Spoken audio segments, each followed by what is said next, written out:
Hoje nós vamos conversar sobre os DSMs, né? Que são os Manuais Estatísticos de Saúde Mental. Atualmente a gente está com a versão 5 do DSM e a gente tem trabalhado com essa versão na área com prós e contras. Então, ao invés de fazer um debate amplo sobre os novos modelos de atenção em saúde mental, atenção psicossocial, antes de chegar nisso, gostaria de esclarecer um pouco da história do surgimento desses manuais, como que eles surgiram. Então, vejam, na história da humanidade, a saúde mental sempre foi um tema, né, inerente à sociedade humana. A ideia do que é normal, anormal, patológico, advém de uma perspectiva cultural. As pessoas, nem sempre em todo o tempo histórico, o que é dito como normal hoje, foi dito como normal em determinada época, né? Não era normal dar aula por vídeo há poucos anos atrás, né? E hoje a gente entende como algo típico da sociedade atual. Então, o modo como a gente se veste, o modo como a gente come, os vocabulários que utilizamos, comportamentos normativos, né? Eles vão mudando na lógica da sociedade. Então, vários autores já falaram sobre isso, sobre a história da loucura. Foucault tratou muito bem sobre esse tema, nascimento da clínica. Então, a gente vai vendo que nem tudo que está colocado, posto hoje, é uma verdade absoluta, né? Essas questões são relativizadas ao longo do tempo histórico, porque a sociedade humana é dinâmica e vai se transformando. Então, nem sempre existiram também diagnósticos de saúde mental para comportamentos que a gente tem hoje, né? E aí a gente diz hoje existem tantas doenças, né? Tantos problemas de saúde mental que não existiam no tempo dos nossos avós, no tempo dos nossos tataravós. Então, o que será que aconteceu? Será que a gente realmente adoeceu mais ou a gente criou mais categorias normativas, códigos e nomenclaturas que organizam o nosso comportamento em categorias e classificações? E a que serve também a gente dizer o que é o normal e o patológico?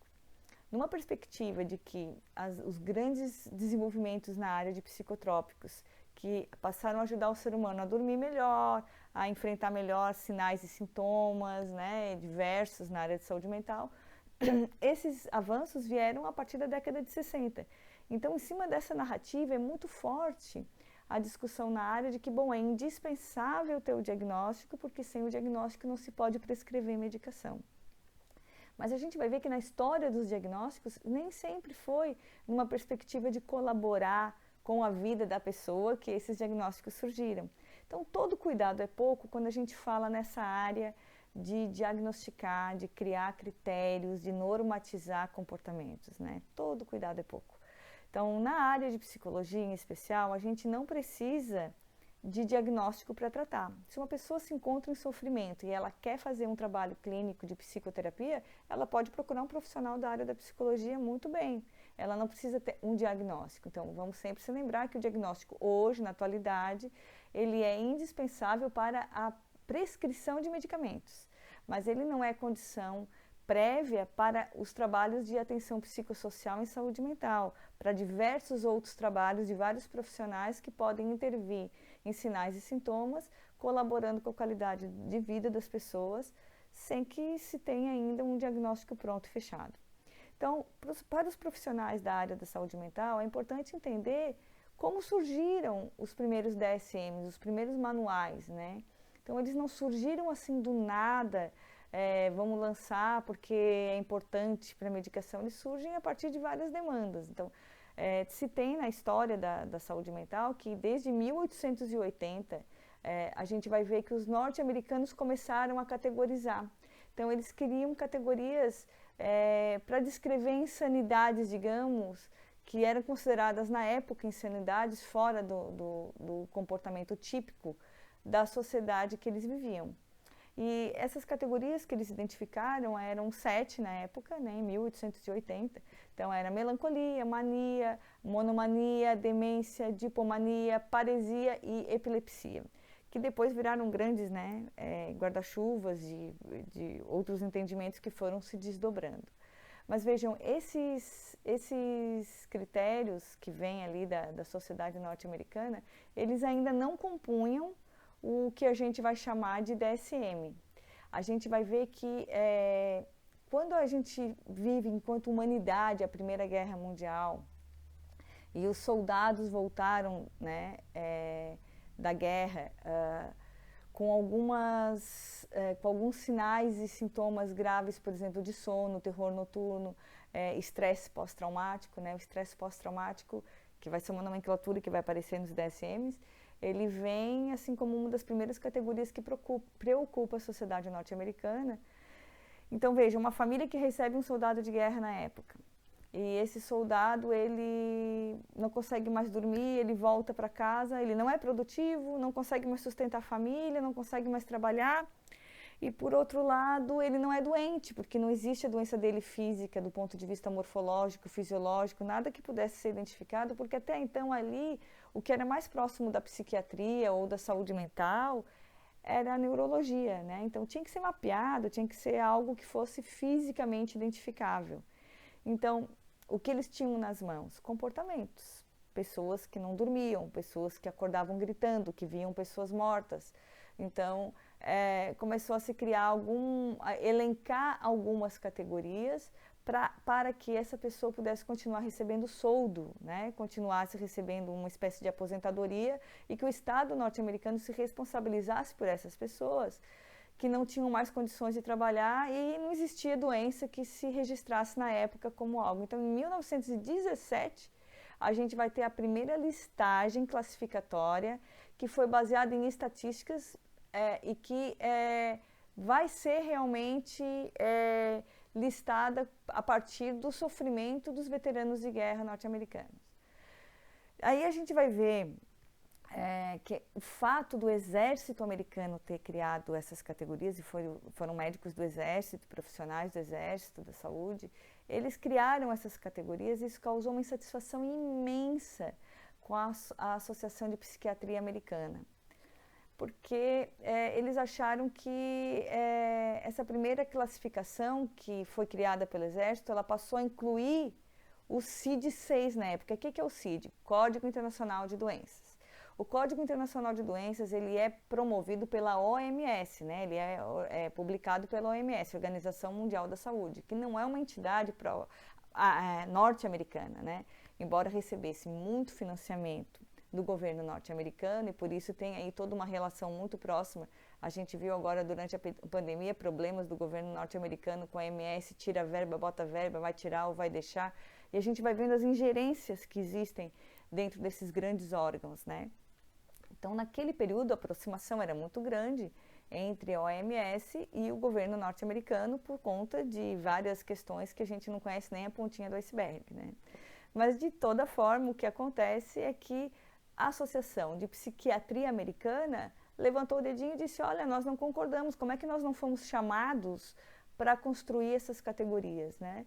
Então, eles passam a questionar essas desordens mentais, né, que tinham sido criadas pelo exército americano e passam a criar, então, uma reflexão em cima daquilo que tinha, aquele trabalho inicial do exército e produzem, em consonância com a OMS, eles lançam o primeiro DSM, que já foi, então, uma questão política aí, uma questão de dizer, não, nós temos na área da saúde mental o que dizer sobre isso, né? E criaram 106 categorias, classificações, em cima daquilo que já tinha sido criado, e essas 106 classificações compunham, então, o DSM-1, que foi lançado em 1952, ok? Então, quando a gente fala desse período, é bom lembrar que logo em seguida a OMS reviu, então, o CID-6 para não causar insatisfação no grupo da EPA e incorporou essas alterações. Algumas dessas alterações foram publicadas, então, no CID-7, que também continuou causando insatisfação no mundo todo. Em primeiro lugar, é bom lembrar que nenhuma outra associação de psiquiatria de nenhum outro lugar do mundo foi chamado para pensar sobre isso, né? Então, assim, OMS e EPA. Até hoje é isso que a gente tem, tá?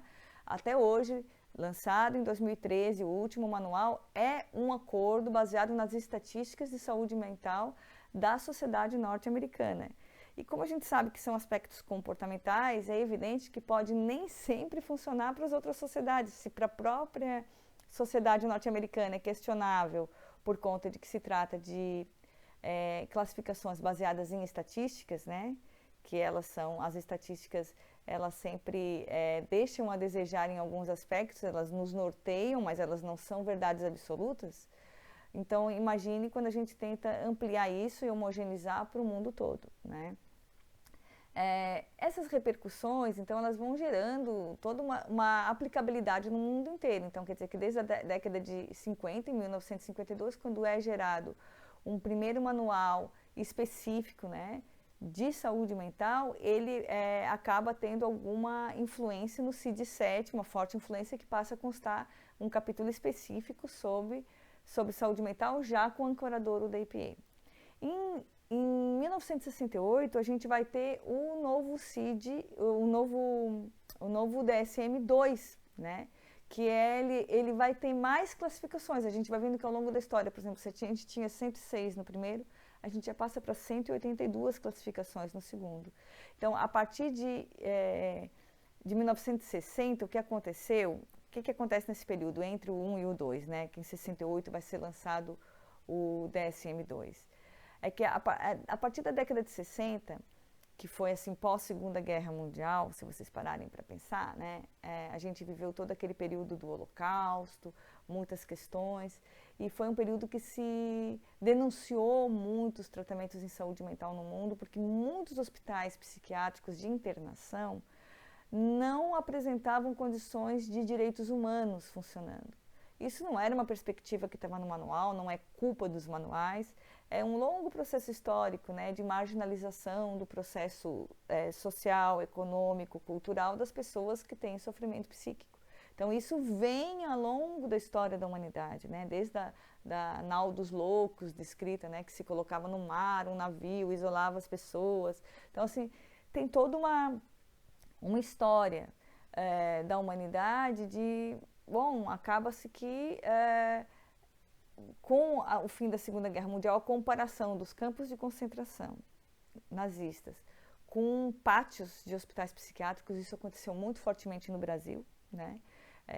Teve reportagens, denúncias fortes, não vou entrar nisso agora, senão a gente vai desviar um pouco o foco, mas existem muitas referências a esse respeito. Foi um período que no mundo inteiro a gente vai viver polêmicas, e isso dá uma baixa de financiamento na psiquiatria tradicional da época, porque a acusação era a seguinte: como é que as pessoas em todas as áreas, eu interno um cardíaco, eu interno um paciente oncológico, faço um tratamento, eu tenho uma estatística de cura, né? Então aquilo estimula aquela estatística de cura que se invista mais naquela área. Como é que na área de saúde mental, quanto mais pacientes eu boto, menos saem, mais cronificados ficam. E aí as pessoas morriam dentro das casas, passavam vidas inteiras internadas, né? Então isso mostrava a ineficácia de um tratamento que não curava. E começaram as questões: será que adianta a aplicabilidade financeira nisso tudo se a gente não vai ter um retorno de cura do paciente efetivamente, né?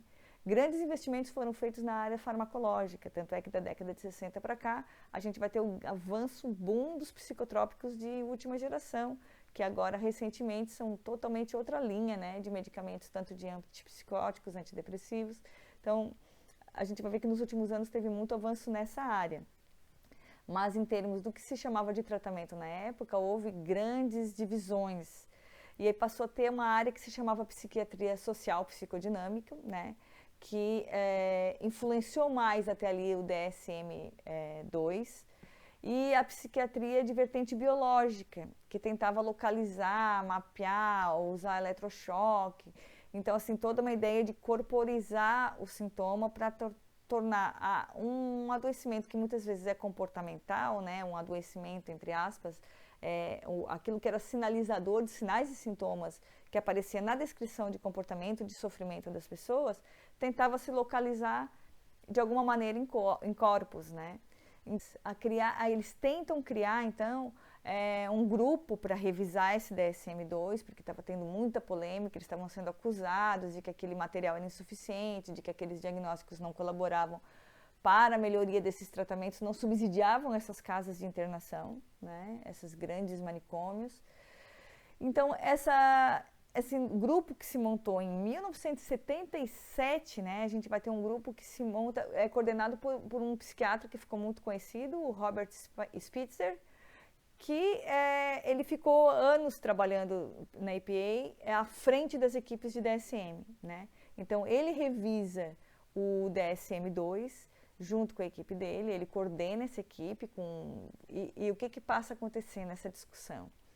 Eles focam em critérios bastante descritivos de sintomas observáveis, eles tendem a renegar ao máximo os modelos etiológicos. Em que sentido? Não dizer de onde vem a causa ou uma possível forma de tratamento, eles tentam restringir ao máximo a uma descrição de quadros nosológicos e buscam, inclusive, a princípio, suprimir o termo neurose, né? O que é a neurose? A neurose é um termo que está presente nos manuais, né? E esse termo neurose vinha da psicanálise. Então, a ideia da psicodinâmica psicanalítica que fala de neurose, ela fala de um sujeito, por exemplo, que ele pode estar com uma vida normal, entre aspas, estável, como qualquer um de nós, e de repente algo lhe acontece, algum acontecimento da vida, e ele passa a ter um sofrimento psíquico, e essa neurose vai aparecer de várias formas, né? Então, coloca todo mundo numa condição de poder ter sofrimento, né? Não era bem o que se queria no manual na época. A ideia de que você pudesse dizer que todo mundo, então, é passível de ter sofrimento psíquico, né? Todo mundo seria passível. E também o conceito de neurose e de psicose na psicanálise, que são duas entidades distintas, que eu também não vou adentrar aqui porque são muito extensas, né? E foi os primeiros conceitos lá na virada do século XX, depois outras abordagens passaram a usar essa nomenclatura também. A gente vai ver que há todo um combate nas equipes, né? Uma equipe de trabalho com o Robert Spitzer e aí o grupo da psicodinâmica chia e fala, olha, não, a gente vai ter que manter, vamos tentar, né, de alguma maneira manter, porque o transtorno neurótico, ele vai descrever melhor a categoria e tal, a categoria dos sinais e sintomas, e aí essa briga acaba que o termo se mantém. Mas tem um probleminha aí, né? Então, eles criam o DSM-3 em 1980, que ele é lançado, tá? Ele logo depois, 3 anos depois, ele já foi revisado, deu muita polêmica. E uma das coisas que é importante de um estudante saber, o estudante da área de saúde mental, que tem uma grande confusão, eu vejo nos serviços de saúde, que o termo neurose, e também por conta de hoje apareceu o termo psicose, que advinha da psicanálise, né, lá originalmente no DSM-3, está até hoje o termo psicose, né, transtornos psicóticos no DSM-5. Ele tem um conceito diferente do que tem na psicanálise. Então, para a OMS, e, por exemplo, para os parâmetros no Brasil de SUS, de todos os serviços de saúde, hospitais, postos de saúde e tal, quando a gente fala que alguém tem um quadro psicótico, porque a pessoa já surtou alguma vez na vida, ela rompeu com o real. Isso é o que está previsto no manual, né? Mas na teoria da psicodinâmica psicanalítica não era assim que funcionava, e não é assim que funciona, né? Então, uma pessoa na psicanálise, por exemplo, ela pode ter uma estrutura psicótica e nunca ter surtado. Então, quando você escuta alguém falar numa palestra, em algum tema sobre estrutura psicótica, não é o mesmo quadro clínico que está se descrevendo no DSM. Então, esse emprestar palavras, ele cria muito ruído, né? E, ao mesmo tempo, foi favorável para a psicanálise em algum momento, porque acaba popularizando a psicanálise, mas, por outro lado, cria vários falsos entendimentos do que ela se propunha, porque a psicanálise não foi criada para diagnosticar, em primeiro lugar, né? Ela tinha sido criada para analisar, né? Como um método analítico. E aí, de repente, acaba que ela serve, né? Nesse jogo de disputas de poder e de brigas e tal, se serve da teoria que, ao mesmo tempo, ajuda a instalar uma discussão psicossocial, psicodinâmica, mas em detrimento a um ônus nisso tudo, e há até hoje uma confusão de palavras que eu vejo muitas vezes mal utilizadas entre os próprios profissionais da área de saúde mental, porque é uma grande confusão, né? Você fala de neurose e psicose que tem significados diferentes. Veja, no DSM, a neurose do DSM-3 é uma neurose descritiva. e eles suprimem toda a ideia de origem, de história da pessoa. Você nunca vai ver no manual o porquê que alguém está com critérios diagnósticos de depressão ou de ansiedade. E nem como que vai curar. Você não vê nada disso. Você vê assim, quais são as categorias, o que tem que conter no comportamento para você enquadrar e diagnosticar. É isso que está lá. Não está de onde vem nem para onde vai. Né? E é bem distinto o conceito descritivo do que se vê num processo histórico da vida da pessoa, quando eu tento cruzar história de um sujeito, de alguém que está em sofrimento, eu junto tempo, lugar, perspectiva, percepção da pessoa sobre si próprio, várias categorias que as abordagens teóricas em psicologia cobrem de outra forma. Né? Mas as palavras têm poder, né? E os diagnósticos circulam, independente da vontade do profissional ou não, as pessoas chegam para o profissional da psicologia já diagnosticadas, muitas vezes com histórias de vida inteira de diagnóstico, de medicação, de já ter toda uma trajetória dentro disso, né? De conhecer os quadros e os critérios diagnósticos, inclusive. Então, a gente acaba circulando, né? Criando significados para as narrativas que se fazem sobre a gente. Então, criar diagnósticos numa sociedade não é pouca coisa, né? É algo que em si deve ser levado em consideração no próprio quadro clínico. Mas voltando à história dos DSMs, a gente vai ver que ele, depois que é lançado, ele vai passar por revisões em seguida, e já em 1987 é lançada uma versão do DSM-3R, né? Que aparece aquele Rzinho no fim, porque é uma versão do 3 revisada, já com grandes polêmicas de novas classificações, porque não tinha sido suficiente, porque é muito heterogênea, né, a discussão em saúde mental. Mantém-se uma visão descritiva, né, nessa versão revisada, e são feitas algumas alterações que tendem a cobrir as polêmicas, inclusive porque a gente estava no auge, no mundo todo, inclusive já tinha chegado no Brasil, as discussões antimanicomiais, modelos de atenção em saúde mental que fossem mais psicossociais, etc. Né? Os manuais nunca chegaram nisso, tá? Nunca chegam a corresponder a esse modelo.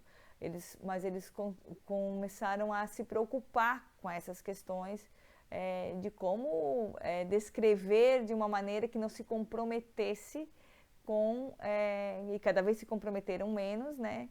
Com etiologia, a história da doença, como que se criava e a cura, né, e o tratamento.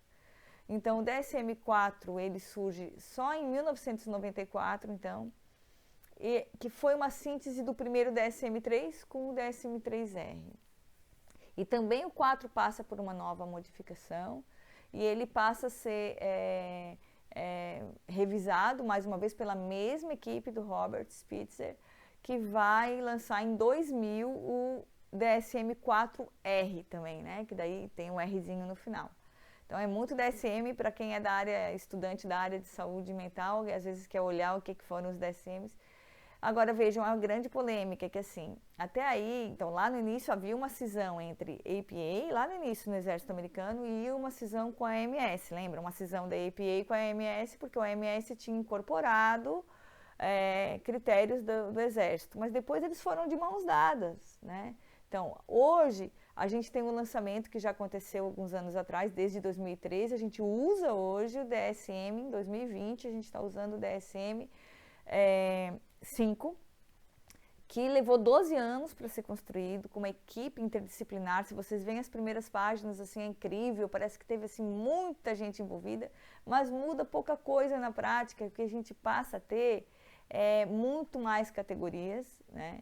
Cada DSM que é lançado tem um número maior de classificações, quer dizer, se descreve mais comportamentos ditos patológicos.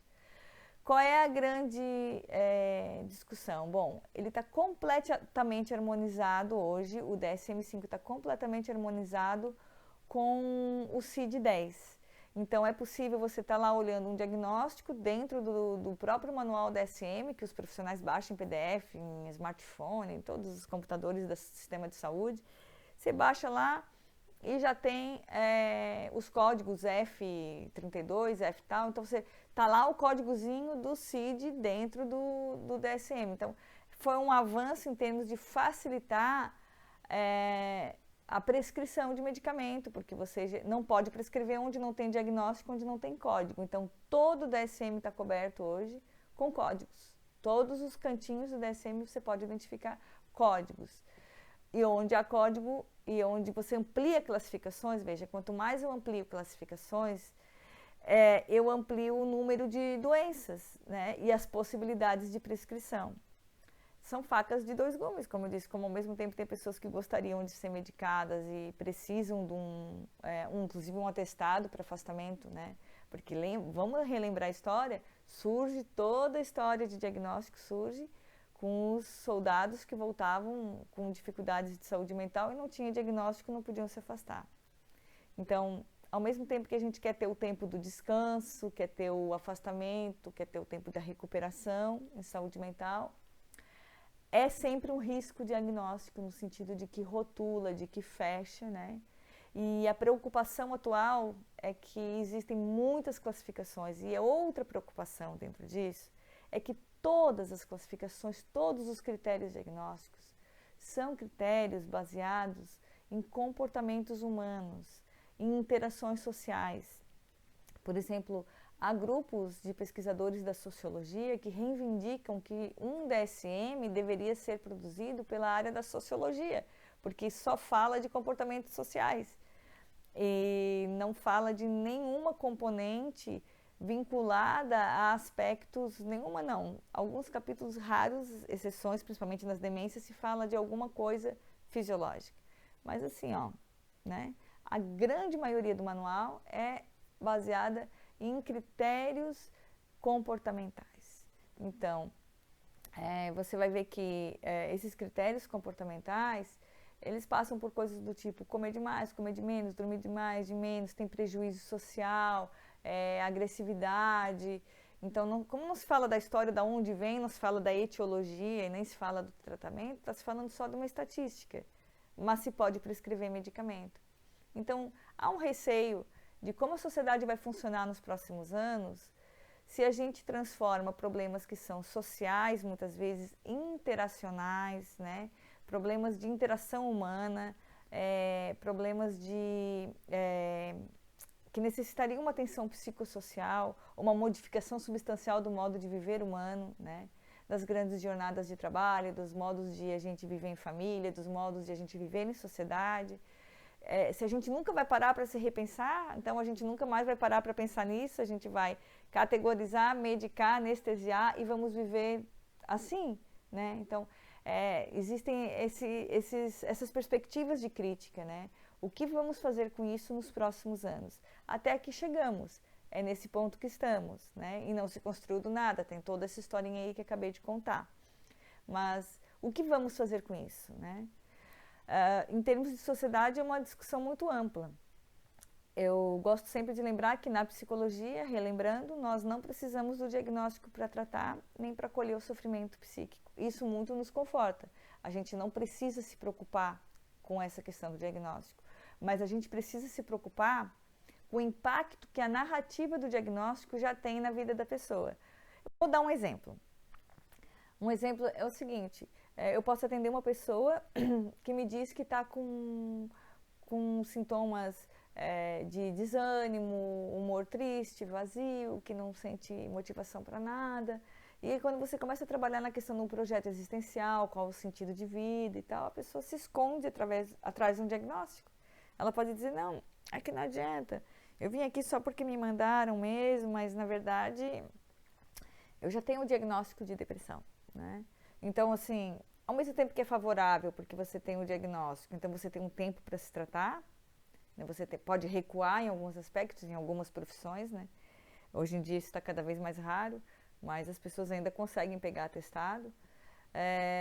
Mas também, por outro lado, eu posso me acomodar, né? Então, assim, vejam, existem várias dificuldades em torno desse assunto. São essas as questões que a gente vai colocando ao longo do nosso processo de trabalho clínico, né? mas nem sempre é fácil quando o peso maior da sociedade gira em torno de que os diagnósticos são fatos muito severos, né? Muito fechados, assuntos encerrados na vida das pessoas. Então, justamente por isso, a gente não deve se acomodar com um manual de diagnósticos, como é o DSM, sem sempre se repensar enquanto sociedade, enquanto próprio profissional de saúde, no momento de acolher um paciente em sofrimento, né? Então é isso. Obrigada, valeu.